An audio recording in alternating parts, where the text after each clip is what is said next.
I'm John with Prima Coffee Equipment, and in this video we're going to talk about taking off and putting the hopper back on the Mahlkonig espresso grinder line. So the first thing I'm going to do is I'm going to close the bean gate so that we can prevent more coffee from going down in the grind chamber, and then I'm going to purge what's ever in the grind chamber. If you try to take the hopper off before you do that, it's going to make it a lot more difficult to access the grind chamber, and it's going to be a big mess. So I go ahead and I set this on a long time so I can just purge it all out.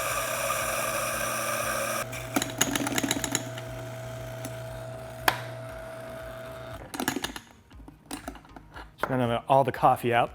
Now, depending on how you've set the set screw on the back of the hopper, you may or may not need to loosen that a bit.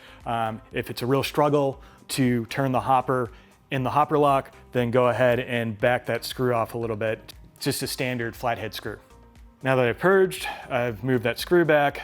I'm gonna go ahead and twist the hopper off, and it will just come out of place. And once I get that off, then I can continue to either remove the top plate or clean in the grind chamber here. It's important to note that the E65 has a small gasket that sits between the hopper and the grind chamber. This is different than the E80. The E80 has a bit more of a beveled surface going into the grind chamber. And really the main difference here is that this gasket is important for keeping the hopper on the E65 tight in place. If you don't have this gasket on the E65 in here, when you put the hopper on, it's gonna wobble and be loose, even when you tighten up the set screw on the back here. So make sure when you clean that you hold on to that part. When you're ready to put the hopper back on, you're gonna put this back in.